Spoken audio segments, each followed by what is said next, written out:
বর্তমান সরকারের মেয়াদে চালু হচ্ছে না থার্ড টার্মিনাল। বাংলাদেশে আইপিএল সম্প্রচার বন্ধ। খোঁজ নিয়েছি, সুরভি দ্রুত প্রতিকার পাবে বললেন আইন উপদেষ্টা। রাজনীতিতে জাইমার রহমানের অভিষেক নিয়ে গুঞ্জন। মোদির বোন হাসিনাকে বাংলাদেশে ফেরত পাঠানোর আহ্বান ওয়াইসির। ইরানে হামলার হুমকি ট্রাম্পের। একের পর এক দেশ দখলে বেপরোয়া ট্রাম্প। নাসুমের রেকর্ড বোলিংয়ে নোয়াখালীকে উড়িয়ে দিল সিলেট। অন্তর্বর্তী সরকারের মেয়াদে চালু হচ্ছে না শাহজালাল আন্তর্জাতিক বিমানবন্দরের থার্ড টার্মিনাল, এমন কথা জানালেন বিমান উপদেষ্টা শেখ বশির উদ্দিন। সচিবালয়ে তিনি জানান, অপারেশনাল প্রস্তুতির কারণে এই বিলম্ব। এদিন টিকিট সিন্ডিকেট ও যাত্রী হয়রানি বন্ধে বেসামরিক বিমান চলাচল এবং ট্রাভেল এজেন্সি নিয়ন্ত্রণ সংক্রান্ত দুটো নতুন সংশোধন অধ্যাদেশ 2026 জারির ঘোষণা হয়েছে। উপদেষ্টা জানান, নতুন আইনে অসাধু এজেন্সির বিরুদ্ধে কঠোর শাস্তির ব্যবস্থা রয়েছে। এতে টিকিটের ন্যায্য মূল্য এবং পর্যটন খাতে সুশাসন নিশ্চিত হবে। এছাড়া কুয়াশায় ফ্লাইট ডাইভার্সন এড়াতে কক্সবাজার বিমানবন্দরকে ক্যাটাগরি 3-তে উন্নত করার কাজ দ্রুত শুরু হবে। বাংলাদেশে আইপিএল সম্প্রচার বন্ধের নির্দেশ দিল সরকার। তথ্য ও সম্প্রচার মন্ত্রণালয় থেকে পাঠানো এক জরুরি নির্দেশনায় সংশ্লিষ্ট সম্প্রচার মাধ্যমগুলোকে চিঠি দিয়ে আইপিএল সংশ্লিষ্ট সকল প্রচারণা ও লাইভ সম্প্রচার বন্ধ করতে বলা হয়। পাশাপাশি উগ্রপন্থীদের ওপর ভারত সরকারের নিয়ন্ত্রণ না থাকায় খেলোয়াড়দের নিরাপত্তা ইস্যুতে ভারতে টি-20 বিশ্বকাপ খেলতে না যাওয়ার সিদ্ধান্ত গ্রহণ করেছে বাংলাদেশ ক্রিকেট বোর্ড। এর আগে বিসিসিআই এর নির্দেশে কেকেআর যৌক্তিক কারণ ছাড়া মুস্তাফিজকে অব্যাহতি দিলে দেশ জুড়ে তীব্র ক্ষোভ তৈরি হয়।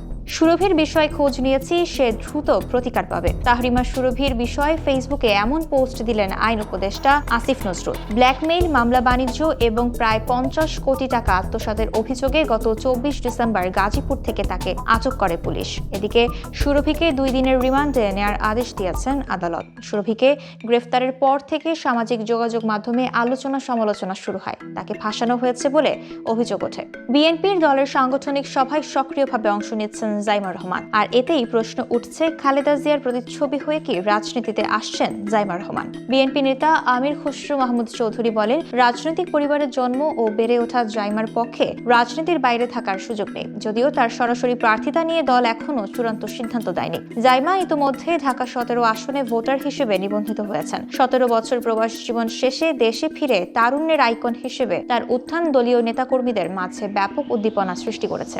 দিল্লিতে মোদির বোন সেজে যে শেখ হাসিনা বসে আছে তাকে বাংলাদেশে ফেরত পাঠান। সম্প্রতি এক জনসভায় নরেন্দ্র মোদীকে কটাক্ষ করে এমন মন্তব্য করলেন ভারতের মুসলিম নেতা আসাদউদ্দিন ওয়াইসি। মুস্তাফিজুর রহমানকে আইপিএল থেকে বাদ দেওয়া প্রসঙ্গে তিনি এ মন্তব্য করেন। একই সঙ্গে ওয়াইসি প্রশ্ন তোলেন, সাধারণ বাংলাদেশিদের বিতরণের কথা বললেও কেন হাসিনাকে আশ্রয় দেওয়া হচ্ছে? এর আগেও ওয়াইসি শেখ হাসিনাকে আশ্রয় দেওয়ায় ভারতের সমালোচনা করেছিলেন।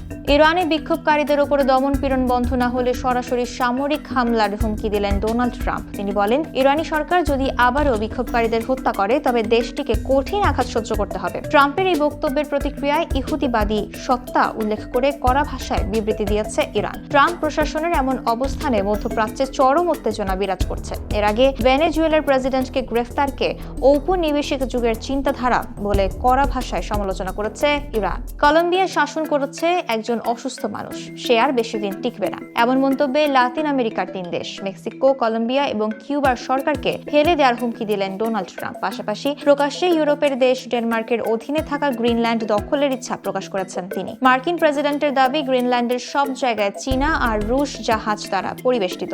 জাতীয় নিরাপত্তার দৃষ্টিকোণ থেকে আমাদের গ্রিনল্যান্ড প্রয়োজন। আর কলম্বিয়া কোকেন তৈরি করে যুক্তরাষ্ট্রে বিক্রি করে। তবে কলম্বিয়ার প্রেসিডেন্ট পেট্রোর এই অভিযোগ প্রত্যাখ্যান করেছেন।